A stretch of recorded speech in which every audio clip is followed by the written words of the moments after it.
أعوذ بالله من الشيطان الرجيم. بسم الله الرحمن الرحيم. قل أوحي إلي أنه استمع نفر من الجن فقالوا إنا سمعنا قرآنا عجبا يهدي إلى الرشد فآمنا به ولن نشرك بربنا أحدا وأنه تعالى جد ربنا ما اتخذ صاحبة ولا ولدا وأنه كان يقول سفيهنا على الله شططا وأنا ظننا أن لن تقول الإنس والجن على الله كذبا وأنه كان رجال من الإنس يعوذون برجال من الجن فزادوهم رهقا وأنهم ظنوا كما ظننتم أن لن يبعث الله أحدا وأنا لمسنا السماء فوجدناها ملئت حرسا شديدا وشهبا وأنا كنا نقعد منها مقاعد للسمع فمن يستمع الآن يجد له شهابا رصدا وأنا لا ندري شر أريد بمن في الأرض أم أراد بهم ربهم رشدا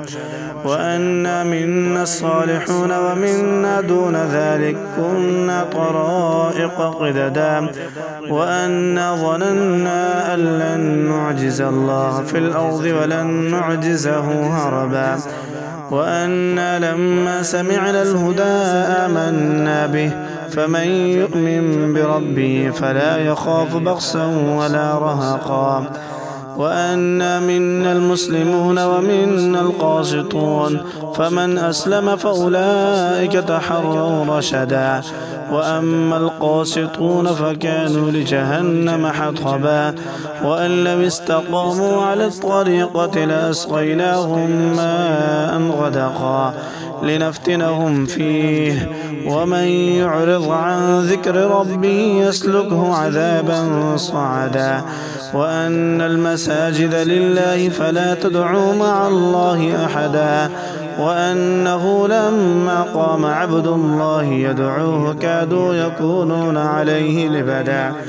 قل إنما أدعو ربي ولا أشرك به أحدا قل إني لا أملك لكم ضرا ولا رشدا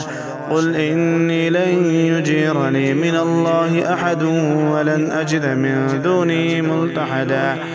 إلا بلاغا من الله ورسالاته ومن يعص الله ورسوله فإن له نار جهنم خالدين فيها أبدا حتى إذا رأوا ما يوعدون فسيعلمون من أضعف ناصرا وأقل عددا